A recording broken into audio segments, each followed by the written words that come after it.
கண்ணியத்திற்குரிய பெரியோர்களே, அருமை சகோதரர்களே, எல்லாம் வல்ல அல்லாஹினுடைய நல்லடியார்களே, ரசூலுல்லாஹி ஸல்லல்லாஹு அலைஹி வஸல்லம் அவர்கள் வெள்ளிக்கிழமையில் சூரத்துல் கஹ்ஃப் என்கின்ற அத்தியாயத்தை யார் ஓதி வருகிறாரோ அவருக்கு அல்லாஹு தஆலா 2 வெள்ளிக்கிழமைகளுக்கு இடைப்பட்ட நாட்களில் ஒரு ஒளியை வழங்குகிறான் என்று சொன்னார்கள். 2 வெள்ளிக்கிழமைகளுக்கு இடையில் அவருக்கு வழிகாட்டும் ஒளியை அல்லாஹ் வழங்குகிறான் என்பதன் பொருள், அன்றாட வாழ்க்கையில் அவருக்கு ஏற்படுகின்ற சிக்கல்களிலே முடிவெடுக்கக்கூடிய திறனையும், இருள்மயமாக இருக்கக்கூடிய எதிர்காலத்தை வெளிச்சம் போன்ற சிந்தனைகளோடு அணுகுகின்ற துணிச்சலையும் அல்லாஹு தஆலா அவருக்கு வழங்குகிறான் என்று பொருளாகும். சூரத்துல் கஹ்ஃப் என்கின்ற அத்தியாயம் மனிதனுடைய அன்றாட வாழ்வுக்கு தேவைப்படுகின்ற எல்லா விதமான வழிகாட்டுதல்களையும் மனிதனுக்கு வழங்குகிறது. சில இளைஞர்கள் அரசாங்கத்தினுடைய அக்கிரமம் தாங்க முடியாமல் ஏகத்துவ கோட்பாட்டை நம்பி வாழுகின்றவர்களை அவர்கள் காலத்திலே இருந்த அரசு கொடுமைப்படுத்தியதனால் இந்த அரசின் கொடுமைகளில் இருந்து தப்பிப்பதற்கு அவர்கள் அல்லாஹ்விடத்திலே துஆ செய்தார்கள். இறைவா, எங்களை இந்த கொடுமைகளில் இருந்து காப்பாற்று என்று அல்லாஹ்விடத்திலே அவர்கள் துஆ செய்ததன் பலனாக அல்லாஹ் அந்த இளைஞர்களுக்கு கட்டளையிட்டான், ஃபவு இலல் கஹ்ஃப் யன்ஷுரு லக்கும் ரப்புக்கும் மிர் ரஹ்மதி, இந்த குகைக்குள்ளே சென்று நீங்கள் எல்லோரும் அடைக்கலமாகுங்கள், இறைவன் உங்களுடைய இறைவன் உங்களுக்கு தன்னுடைய அருட்பெரும் கருணையை விசாலமாக தந்து கொண்டே இருப்பான். வயுஹய்யி லக்கும் மின் அம்ரிக்கும் மிர்ஃபகா, உங்கள் காரியத்தில் நீங்கள் இலகுவாக முடிவுகளை எடுப்பதற்கு அல்லாஹ் உங்களுக்கு நல்வாய்ப்புகளை வழங்குவான் என்று அல்லாஹ் நம்பிக்கை ஊட்டி அந்த இளைஞர்களை குகைக்குள்ளே அனுப்பி வைத்தார் என்று அருள்மறையாம் திருக்குரான் நமக்கு சொல்லி காட்டுகிறது. குகைக்குள்ளே சென்ற இளைஞர்கள் 309 ஆண்டுகள் கழித்து அவர்கள் விழித்தெழுந்தார்கள். 309 ஆண்டுகள் இயங்காமல் இருந்த அந்த இளைஞர்கள் 309 ஆண்டுகளுக்கு பிறகு விழித்தெழுந்து அந்த மக்களுக்கு ஒரு அறிவுரையாகவும் ஒரு படிப்பினையாகவும் திகழ்ந்தார்கள் என்பதை அல்லாஹ் சொல்லி காட்டுகிறார். இயங்காமல் முடக்கி வைக்கப்பட்ட ஒரு சமுதாயம் இறைவன் நாடினால் பல நூற்றாண்டுகள் கழிந்த பின்னரும் விழித்தெழுந்து அவர்கள் வாழுகின்ற சமுதாயத்துக்கு முன்னுதாரணமாக அவர்களால் இருக்க முடியும் என்கின்ற படிப்பினையை அல்லாஹ் இந்த நிகழ்விலே வைத்திருக்கிறார். அரசாங்கத்தினுடைய கொடுமைகளால் முடக்கப்பட்ட ஒரு சமுதாயம், அன்றாட வாழ்வை கூட நடத்த இயலாமல் அரசின் கொடுமைகளால் அடக்கி ஒடுக்கப்பட்ட ஒரு சமுதாயம், எத்தனை நூற்றாண்டுகளுக்கு அவர்கள் ஒடுக்கப்பட்டாலும் இறைவன் நாடுகின்ற போது அவர்கள் மீண்டும் இயங்க தொடங்குவார்கள் என்பது சூரத்துல் கஹ்ஃப் நமக்கு கற்றுத்தருகின்ற மிக முக்கியமான ஒரு வரலாற்று பாடம். அவர்கள் விழித்தெழுந்த நிகழ்வை அல்லாஹ் சொல்லி காட்டும் போது ஏன் அவர்கள் விழித்தெழ வேண்டும்? குகைக்குள்ளே சென்ற இளைஞர்கள் ஏன் குகைக்குள்ளே அவர்கள் அல்லாஹ்வால் அனுப்பி வைக்கப்பட்டார்கள் என்றால், அந்த காலத்திலே வாழ்ந்த மன்னன் அவர்களை துன்புறுத்தி விடக்கூடாது, அவர்களை கொடுமைப்படுத்தி விடக்கூடாது, மன்னனின் கொடுமைகளிலிருந்து இந்த இளைஞர்கள் காப்பாற்றப்பட வேண்டும் என்பதற்குத்தான் அல்லாஹ் அவர்களை குகைக்குள்ளே அனுப்பி வைத்தான். சரி, குகைக்குள்ளே அனுப்பப்பட்ட அந்த இளைஞர்கள் உள்ளேயே மரணித்திருக்கலாமே, இறைவன் அவர்களுக்கு மரணத்தை கொடுத்திருக்கலாமே, மரணத்தை கொடுத்திருந்தாலும் அரசு ஏமாந்து போயிருக்கும் அல்லவா? ஏன் அவர்கள் விழித்தெழ வேண்டும் என்று இறைவன் நாடினார்? அதுவும் 309 ஆண்டு காலம் கழித்து, கிட்டத்தட்ட 6 தலைமுறைகள் கடந்ததற்கு பின்னர் அவர்கள் மீண்டும் உயிர்த்தெழுந்து அவர்கள் ஏன் வர வேண்டிய தேவை அவர்களுக்கு ஏற்பட்டது, ஏன் அவர்களுக்கு இறைவன் மறுபடி உயிரை கொடுத்தான் என்ற கேள்வியை எழுப்பி அல்லாஹ்வே பதில் சொல்கிறான். வகதாலிக பஅஸ்னாஹும் லியதஸாஅலு பைனஹும், அவர்கள் தங்களுக்கிடையில் பேசிக்கொள்ள வேண்டும். கம் லபிஸ்தும் காரு லபிஸ்னா யௌமன் அவ் பஅத யௌம், எவ்வளவு நாட்கள் நீங்கள் இந்த குகைக்குள்ளே தங்கியிருந்து இருப்பீர்கள் என்று ஒருவர் மற்றவரிடத்திலே கேட்டுக்கொள்ள வேண்டும் என்பதற்கே அவர்களுக்கு நாம் உயிர் கொடுத்து எழுப்பினோம் என்று அல்லாஹ் சொல்லி காட்டுகிறார். 309 ஆண்டு காலம் உறங்கிய அந்த இளைஞர்கள் மீண்டும் உயிர் தெழுந்து வந்ததற்கு பிறகு அந்த ஊரில் ஒரு பெரிய பரபரப்பு ஏற்படுகிறது. அவர்கள் 309 ஆண்டுகளுக்கு முந்தைய காலத்தின் நாணயத்தை வைத்துக் கொண்டு கடையிலே சென்று உணவுப் பொருட்களை வாங்குவதற்கு அவர்கள் முயற்சிக்கிறார்கள். அந்த நாணயத்தை அவர்கள் கடையிலே சென்று மாற்ற முற்படுகிற போதுதான், யார் இவர்கள், ஏன் பழங்காலத்து நாணயத்தை கொண்டு வந்து கொடுக்கிறார்கள் என்று விசாரித்த போது, இவர்கள் எல்லாம் 300 ஆண்டுகளுக்கு முன்னர் கொடுமை தாங்க முடியாமல் குகைக்குள்ளே சென்றவர்கள் என்பதை அந்த மக்கள் கண்டுபிடித்தார்கள். 309 ஆண்டுகள் உயிரோடு ஒரு மனிதனால் இருக்க இயலுமா? அது எப்படி சாத்தியம்? அவர்கள் எப்படி உறக்கத்திலே இருக்க முடிந்தது? அதிலும் கூட ஒரு பெரிய அதிசயமும் ஆச்சரியமும் என்னவென்றால், அவருடைய மேனியின் தோள்கள் முதுமை அடைந்து விடவில்லை. முதுமை சுருக்கம் அவருடைய மேனிக்கு நடக்கவில்லை. அவருடைய தலைமுடி நரைக்கவில்லை. அவருடைய தலைமுடிகள் அளவுக்கு அதிகமாக வளர்ந்து காணப்படவும் இல்லை. நகங்கள் நீளமாக வளர்ந்திருக்க வேண்டும். 300 ஆண்டுகள் அவர்கள் குகைக்குள்ளே வாழ்ந்திருந்தார்கள் என்றால், யாரும் அவர்களுக்கு சென்று நகம் வெட்டி விடவும் இல்லை, முடிவெட்டி விடவும் இல்லை, அவர்களுக்கு அலங்காரம் செய்யவும் இல்லை. ஆனால் தோற்றத்திலே எந்த மாற்றமும் இல்லாமல் இளைஞர்களாக உள்ளே புகுந்து இளைஞர்களாகவே அவர்கள் வெளியே வருகிறார்கள் 309 ஆண்டு காலம் கழித்து. இந்த அதிசயத்தை எல்லாம் அந்த மக்கள் பார்க்கிறார்கள். எல்லாம் வல்ல அல்லாஹ் சொல்லி காட்டுகிறான், ஒருவர் மற்றவரிடத்திலே அவர்கள் விசாரித்துக் கொள்ள வேண்டும் என்பதற்குத்தான் அவர்களுக்கு நாம் மீண்டும் உயிர் கொடுத்து எழுப்பினோம் என்கிறார். காலங்காலமாக மனித இனம் முன்வைக்கக்கூடிய கேள்வி இதுதான். ரசூலுல்லாஹ்வுடைய காலத்தில் மாத்திரமல்ல, இப்போதைக்கும் கூட மனிதர்கள் கேட்டுக்கொண்டே இருக்கிறார்கள். நமூத்து வ நஹ்யா வ மா நஹனு பிமபூஸீன், நாங்கள் வாழ்வோம் மரணிப்போம், மீண்டும் உயிர் கொடுத்து எழுப்புதல் என்பதெல்லாம் எங்களுக்கு கிடையாது என்று மனிதன் மறுத்து கொண்டேதான் இருக்கின்றான். மரணத்துக்கு பின்னர் ஒரு வாழ்க்கை இருக்கிறது என்பதை மறுத்து கொண்டே இருக்கின்றான். காரணம் கேட்டால் சொல்கிறான், என்னுடைய அறிவுரை ஒத்துக்கொள்ளவில்லை, அதற்கு விஞ்ஞானபூர்வமான சான்றுகளை உங்களால் காட்ட முடியுமா என்று மனிதன் எதிர்வாதம் பேசுகின்றான். அந்த காலத்திலே ஒரு திராவிட கழக பேச்சாளர் ஒருவர் இருந்தார். அவருடைய பெயரை நான் சொல்ல விரும்பவில்லை.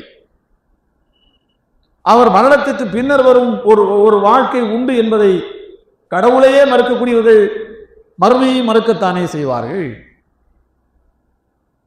நீங்கள் உலகத்திலே இப்படி அக்கிரமங்களை செய்து கொண்டிருக்கிறீர்களே, இப்படி நீங்கள் பிறர் சொத்துக்களை சூறையாடுவீர்களே என்று மரணத்துக்கு பின்னர் வரக்கூடிய வாழ்வி நீங்கள் இறைவனுடைய சன்னிதானத்தை எழுப்பப்பட்டால் என்ன செய்வீர்கள் என்று கேட்டபோது ஒரு வேடிக்கையாக சொன்னார், நானும் எழுந்து நிற்பேன். நான் ஒருவனுடைய வீட்டில் ஆட்டுக்குட்டியை திருடி இருக்கிறேன் என்று வைத்துக் கொள்ளுங்கள், நானும் எழுந்து நிற்பேன். யாருடைய ஆட்டுக்குட்டியை நான் திருடினேனோ அவனும் எழுந்து நிற்பான், ஆட்டுக்குட்டியும் எழுந்து நிற்கும். அப்போது இந்த ஆட்டுக்குட்டியை தூக்கி அவனுடைய கையிலே கொடுத்து விடுவேன், கணக்கு சரியாக போய்விட்டது என்று அவர் வேடிக்கையாக சொல்வதுண்டு. எல்லோரும் கைதட்டிக் கொள்வார்கள். இதெல்லாம் மரணத்தை மறுப்பதற்கு அவர்கள் சொல்லி காட்டக்கூடிய வேடிக்கை நிகழ்வுகள், சம்பவங்கள். மரணத்துக்கு பின்னர் வரும் வாழ்க்கையை மறுப்பதற்கு எல்லா காலத்திலும் மனிதர்கள் இதை மறுத்துக் கொண்டேதான் இருக்கிறார்கள். ஆனால் ஒவ்வொரு காலத்துக்கும் இறைவன் சான்றுகளை சொல்லிக் கொண்டே இருக்க வேண்டும் என்பதில்லை. 30 வருடத்துக்கு ஒரு முறை இது போல அதிசய நிகழ்வுகளை அவன் நடத்தி கொண்டே இருக்க வேண்டும் என்கிற கட்டாயம் இருக்கிறதா?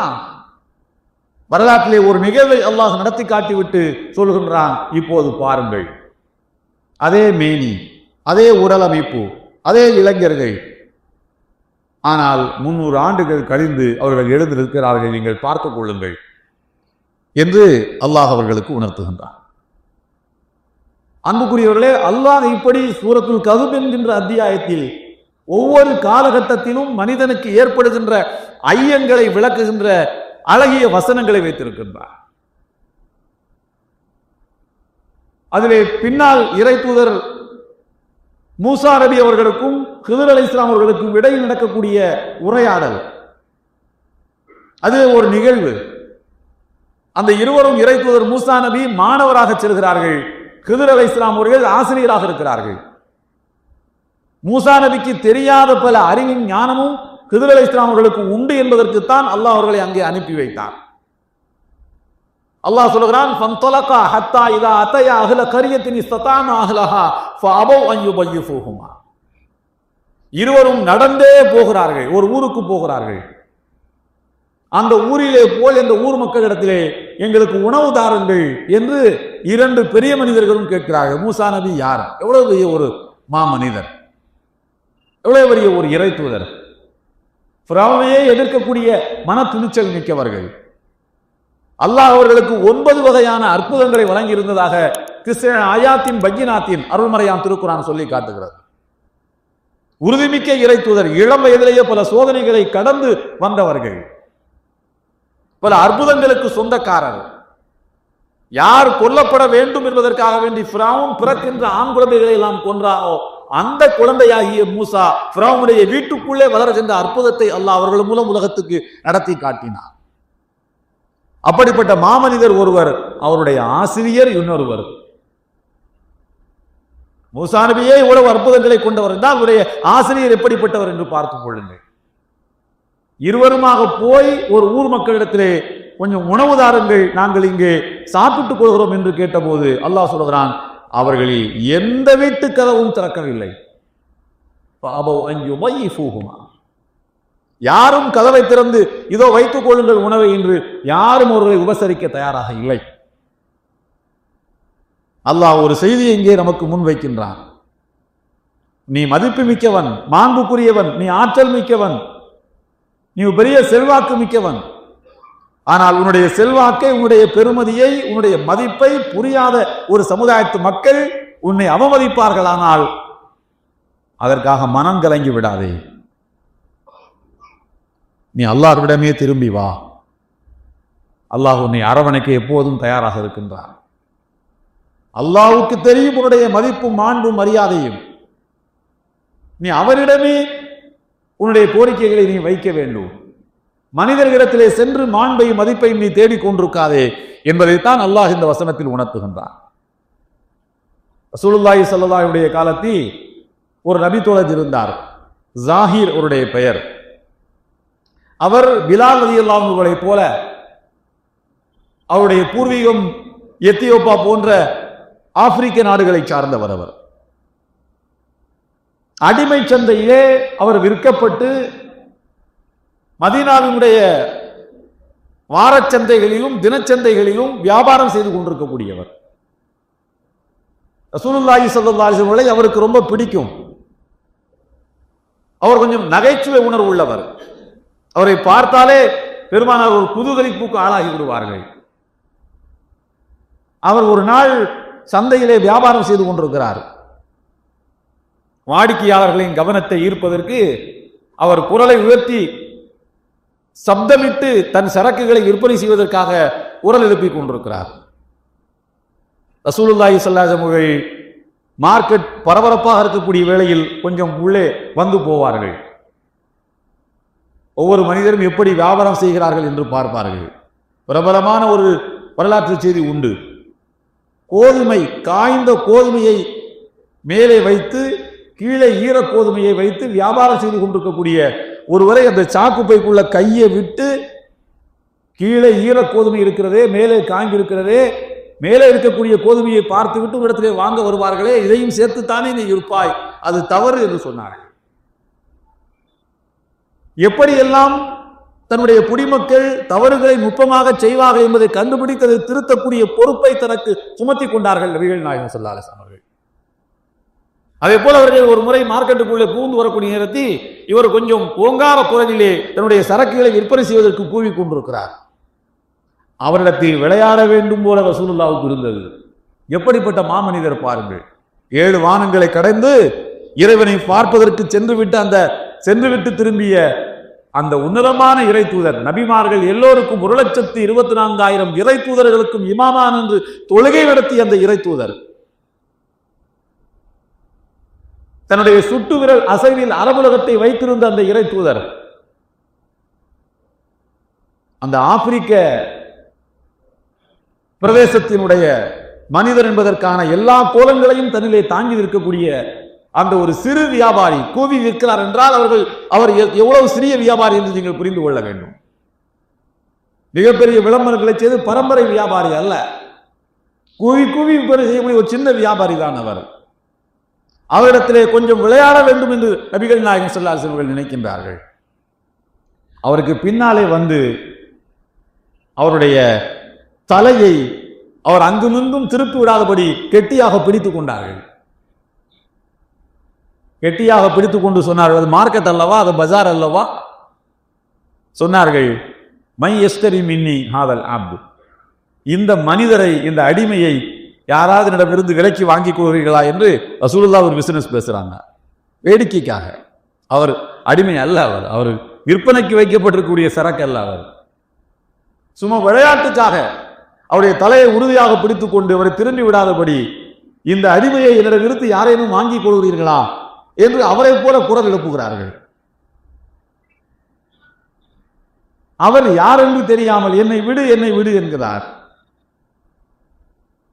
பிறகு அந்த அரவணைப்பில் இருக்கக்கூடிய அந்த தன்மையை பார்த்து தன்னை பிடித்திருப்பது நபிகள் நாயகம் ஸல்லல்லாஹு அலைஹி வஸல்லம் அவர்கள் தான் என்பதை புரிந்து கொண்டு அவர் அதுவரைக்கும் விடு விடு என்று சொல்லிக் கொண்டிருந்தவர் அவரே சொல்லுகிறார், என்னுடைய மேனியை நான் பின்னால் இழுத்துக்கொண்டு ரசூலுல்லாஹினுடைய மேனியோடு என்னை ஒட்டி கொள்ள வேண்டும் என்று நான் நினைத்தேன். இன்னும் கொஞ்சம் ரசூலுல்லாஹ் நம்மை இறுக்கி பிடிக்க மாட்டார்களா என்று. எதற்கு தலையை மாத்திரம் பிடிக்க வேண்டும்?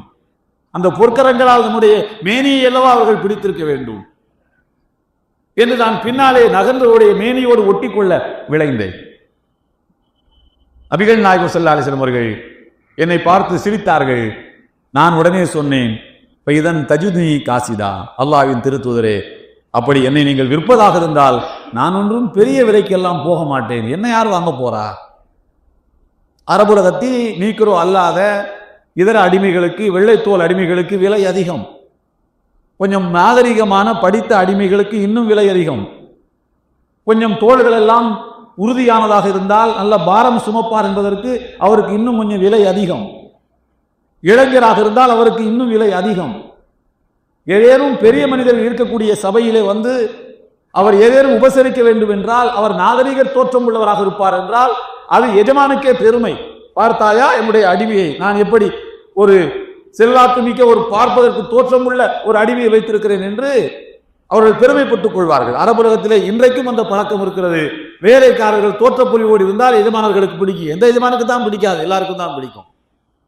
அதனால் தான் சில அலுவலகங்களிலே தாடி எல்லாம் வைத்துக் கொள்ளாதீர்கள் என்று சொல்கிறார்கள். அது நவீன வடிவம். அது இப்போ சொல்லுகிறார், இதன் தஜுதுனி காசிதா, நான் ஒன்றும் அவ்வளவு பெரிய விலைக்கெல்லாம் போக மாட்டேன், சொற்ப விலைக்குத்தான் நான் போவேன். ஸல்லல்லாஹு அலைஹி வஸல்லம் சொன்னார்கள், பல் அன்த இன்தல்லாஹி கால், நீ மனிதர்களிடத்தில் சொற்ப விலைக்கு போவேன் என்று சொல்கிறாய். அது என்ன, அவர் எந்த எண்ணத்தில் சொல்கிறார் என்பதை ரசூலுல்லாஹி ஸல்லல்லாஹு அலைஹி வஸல்லம் அந்த அந்த ஸ்பார்க்கில் அப்படி புரிஞ்சுக்கிட்டாங்க. அவருக்கு உள்ளே ஒரு எண்ணம் இருக்கிறது, நாம் கருப்பு தோல் உடையவன், நாகரிகங்களுக்கு அப்பால் இருப்பவன் என்று எல்லோரும் கருதுவார்கள். நீக்ரோ இனத்தை சார்ந்தவர், படிப்பறிவு இல்லாதவர், கொஞ்சம் வயது கடந்து போனவர் என்று தன்னை பற்றி ஒரு தாழ்வு மனப்பான்மை இருக்கக்கூடிய அந்த எண்ணத்தில் தான் அவர் இந்த வார்த்தையை சொல்கிறார் என்று நபிகள் நாயகம் ஸல்லல்லாஹு அலைஹி வஸல்லம் புரிந்து கொண்டார். உடனே அவர்கள் சொன்னார்கள், அல்லாஹ்விடத்தில் நீ விலை உயர்ந்தவன் என்று சொன்னார். அல்லாஹ்விடத்தில் உன்னுடைய மதிப்பே வேறு. அல்லாஹ் இதுபோல வெளி தோற்றங்களை எல்லாம் பார்ப்பதில்லை, இதயங்களை அவன் பார்க்கிறான். அல்லாஹ் உங்களை பற்றி என்ன நினைக்கிறான் என்று பாருங்கள். அல்லாஹ்விடத்தில் நீங்கள் எப்படிப்பட்டவர்களாக இருக்கிறீர்கள் என்று சிந்தியுங்கள். இதைத்தான் அல்லாஹ் மூசா நபி அவர்கள் கிதிர் அலைஹிஸ்ஸலாம் இருவருமாக போய் அந்த ஊரிலே சென்று உணவு கேட்டபோது அந்த மக்கள் தர மறுத்தார்கள் அல்லவா, அது நமக்கு இந்த செய்தியைத்தான் உணர்த்துகின்றார். மனிதர்களிடத்திலே செல்வாக்கு தருவதற்கு அலைந்து கொண்டிருக்கிறீர்களே, அல்லாஹ்விடத்தில் நீங்கள் பெற வேண்டிய செல்வாக்கை இழந்து மனிதர்களிடத்திலே செல்வாக்கை பற்றி நீங்கள் என்ன செய்ய போகிறீர்கள்? ரசூலுல்லாஹி ஸல்லல்லாஹு அலைஹி வஸல்லம் சொல்வார்கள், பின்னால் வரக்கூடிய காலத்தில் மனிதர்கள் எல்லாம் எப்படி இருப்பார்கள் என்றால், மனிதனுக்கென்று இருக்கக்கூடிய எந்த தன்மை மற்றவனாக இருப்பான். அதை ஒரு ரசூலுல்லாஹ் ஒரு அழகான உதாரணத்தில் சொல்கிறார்கள். இன்னமன் நாசு மியத்து மினல் இபில், மனிதர்கள் எல்லோரும் ஒட்டகத்தை போன்றவர்கள்.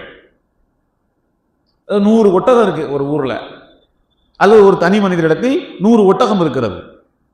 அந்த 100 ஒட்டகத்தை எதிலுமே சவாரி செய்ய இயலாது என்கின்ற அளவுக்கு அந்த 100 ஒட்டகமும் இருந்தால் அது இருந்தென்ன, இல்லாமல் போயென்ன.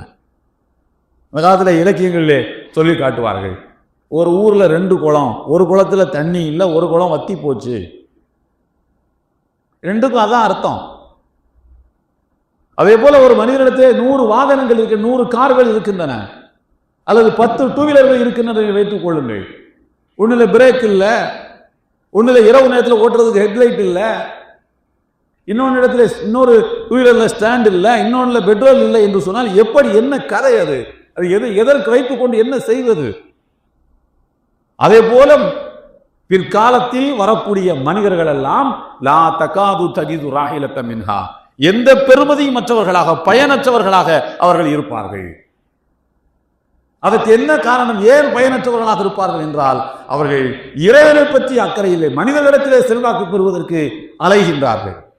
இவன் என்னை பற்றி என்ன நினைப்பான், அவன் என்னை பற்றி என்ன நினைப்பான், ஆகையினால் நான் இப்படி இருக்கேன், இறைவன் உங்களை பற்றி என்ன நினைப்பான் என்கிற கேள்விதான் ஒவ்வொரு முஸ்லிமுக்கும் நம்பிக்கையாளனுக்கும் முதலில் வர வேண்டிய கேள்வி. அந்த கேள்வியை நாம் கேட்கின்ற போதுதான் மறுமைக்காக உழைப்போம், மறுமைக்காக பாடுபடுவோம். எப்போது நாம் மறுமைக்காக பாடுபட தொடங்குகிறோமோ, எப்போது நாம் இறைவனிடத்திலே செல்வாக்கு பெற வேண்டும் என்று நினைக்கிறோமோ, அப்போதே மனிதர்களுக்கு நம்மை பற்றிய பயமும் அச்சமும் வர ஆரம்பித்துவிடும். எதிரிகளுக்கு நம்மை பற்றி அச்சமும் பயமும் வர ஆரம்பித்து விடும். ஒரு காலகட்டத்திலே நான் பல வெள்ளிக்கிழமைகளிலே சொல்லியிருக்கின்றேன், முஸ்லிம்கள் எப்படிப்பட்ட வரலாற்றுக்கும் பாரம்பரியத்துக்கும் சொந்தக்காரர்கள் என்று. உலகத்தினுடைய சரிபாதியை கடந்து சுல்தான் சுலைமான் அல் கானூனி இவருடைய காலத்தில், துருக்கி ஓட்டமன் எம்பையர் என்று சொல்லக்கூடிய உஸ்மானிய சாம்ராஜ்யத்தினுடைய, உஸ்மானிய கிலாபத்தினுடைய காலத்தில் உலகத்தினுடைய சரிபாதியையும் கடந்து முஸ்லிம்கள் ஒரே தலைமையின் கீழ் இயங்கிக் கொண்டிருக்கிறார்கள். சுல்தான் முகமது அல் ஃபாத்திஹ் அவர்கள் கான்ஸ்டான்டினோபிளை அவர்கள் கைப்பற்றியதற்கு பிறகு கிறிஸ்தவ உலகத்திலே ஒரு பெரிய அதிர்வு ஏற்படுகிறது. அதன் பிறகுதான் முஸ்லிம்கள் எங்கெல்லாம் செல்வாக்கு பெற்று திகழ்கிறார்களோ அந்த நிலங்களை எல்லாம் சென்று நாம் பிடிக்க வேண்டும் என்று கிறிஸ்தவ உலகம் முயற்சிக்கிறது. ஒரு காலகட்டத்தில் சுல்தான் முகமது அல் ஃபாத்திஹ் மரணம் அடைகிறார். அவருடைய மரண செய்தியை கிறிஸ்துவ உலகமே பெருநாள் தினமாக கொண்டாடியதாக வரலாறு சொல்கிறது. இத்தனைக்கும் ஒரு அச்சுறுத்தியோ மிரட்டியோ துன்புறுத்தியோ மக்களை வதைத்துக் கொண்டிருக்கவில்லை. ஏகத்துவ கோட்பாட்டை பரப்புகிறார். வர மறுத்த நிலங்களை அவர் பிடிக்கின்றார். ஒரு கட்டத்திலே அவருக்கு பின்னால் ஏற்படக்கூடிய நிகழ்வை நினைத்து பயம் வருகிறது. அவருடைய வாழ்க்கை குறிப்பில் இருக்கிறது. அவர் சொல்லுகிறார், நான் இப்படியே நிலங்களில் பிடித்துக் கொண்டே போகிறேன், உலகத்தில் உள்ள எல்லா நாடுகளுக்கும் நான் இஸ்லாத்தை கொண்டு போய் சேர்த்து கொண்டே இருக்கின்றேன். எனக்கு என்ன பயம் என்றால், ஒரு காலகட்டத்தில் உலகம் முழுவதற்கும் நான் இஸ்லாத்தை கொண்டு போய் சேர்த்து விட்டேன் என்றால் அதன் பிறகு நான் வாழ்வதிலே என்ன அர்த்தம் இருக்க முடியும்? இன்னும் கொண்டு போய் சேர்ப்பதற்கு நிலங்கள் ஏதும் இல்லை என்றால் நான் என்ன செய்வது என்று சொல்லிவிட்டு உடனே சொல்லுகிறார், எனக்கு ஒரு ஆசை, ஜின்னுகளுக்கு ஒரு உலகம் இருக்க வேண்டும், அந்த உலகத்துக்கும் போய் நான் இஸ்லாத்தை கொண்டு போய் சேர்க்க வேண்டும் என்று அவர் பேசக்கூடிய அளவுக்கு, நினைக்கக்கூடிய அளவுக்கு அடுக்கடுக்கான வெற்றிகளை அல்லாஹ் அவர்களுக்கு கொடுத்து கொண்டே இருந்தான். ஆனால் அந்த நிலைமைகள் எல்லாம் இன்றைக்கு தலைகீழாக மாறி கிடக்கிறது என்று சொன்னால் ஒரு நிமிடம் நாம் எண்ணி பார்க்க வேண்டும், இதற்கு என்ன பொருள்? ஏன் இப்படி நிலைமைகள் தலைகீழாக மாறின என்றால், நம்முடைய இதயத்திலே இருந்து இறைவனை இறக்கிவிட்டு அங்கே வேறு பொருள்களுக்கு நாம் இடமளித்து விட்டோம். இறை அச்சத்தை தூக்கி கீழே வைத்து விட்டு அங்கே உலக பொருள்களுக்கு இடம் தந்து விட்டோம். மறுமையை இலக்காக கொண்டு ஏந்திய சமுதாயம் மறுமையை தூக்கி வெளியில வைத்துவிட்டு இம்மையை மாத்திரமே இலக்காக கொண்டு வாழுகின்ற எண்ணமுள்ள சமுதாயமாக மாறிவிட்டோம். இது இப்படியே தொடர்வது நியாயம் அல்ல. இது இப்படி தொடர்வது எந்த விதத்திலும் ஒரு சமுதாயத்துக்கு நல்லது இல்லை. அதிலும் முஸ்லிம்களுக்கு இது நல்லது கிடையாது. ஏனென்றால் எல்லா விதமான வழிகாட்டுதல்களையும் நிறைவாக பெற்ற சமுதாயம். அதனால்தான் ரசூலுல்லாஹி ஸல்லல்லாஹு அலைஹி வஸல்லம் அவர்கள் சொல்கிறார்கள், வெள்ளிக்கிழமையில நீங்க சூரத்துல் கஹ்ஃப ஓதுங்க, அதுல எல்லா விதமான ஒளியும் இருக்கிறது. எல்லா கேள்விக்கும் அந்த சூறால பதில் இருக்கு. நிறுத்தி நிதானமா அர்த்தங்களை புரிந்து ஒவ்வொரு வாரம் ஒரு பக்கம் முழுமையாக ஓத வேண்டும். பொருள் ஒரு வாரத்துக்கு ஒரு பக்கத்தின் பொருளை உட்கார்ந்து நீங்கள் படியுங்கள், அர்த்தத்தை படியுங்கள், அதனுடைய விளக்கத்தை படியுங்கள். எல்லா கேள்விக்கும் அதில் பதில் இருக்கு. வாழ்க்கையில் என்ன சிக்கலான நேரங்களில் எப்படி முடிவெடுப்பது என்பதற்கான பதில் இருக்கிறது. அந்த தொடர்பை நாம் வளர்த்து கொள்ள அல்லாஹ் நமக்கு வழிகாட்டும் ஒளிவிளக்காக அதை தருவான். ரசூலுல்லாஹ் அப்படித்தான் சொல்கிறார்கள். 2 வெள்ளிக்கிழமைகளுக்கு இடையில் அது ஒரு ஒளியாக இருக்கும். ரஹ்மத், அருள், அல்லாஹ்வின் கருணை. ரஹ்மத்னா அல்லாஹ்வுடைய கருணை, அன்பு, இரக்கம் வைத்துக்கொள்ளலாம்.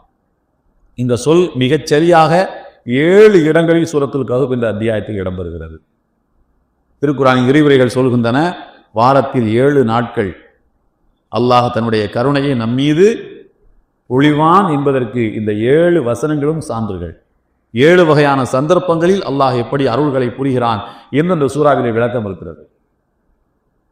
எனவே திருக்குர்ஆனோடு தொடர்புள்ள சமுதாயமாக நாம் இருக்க வேண்டும்.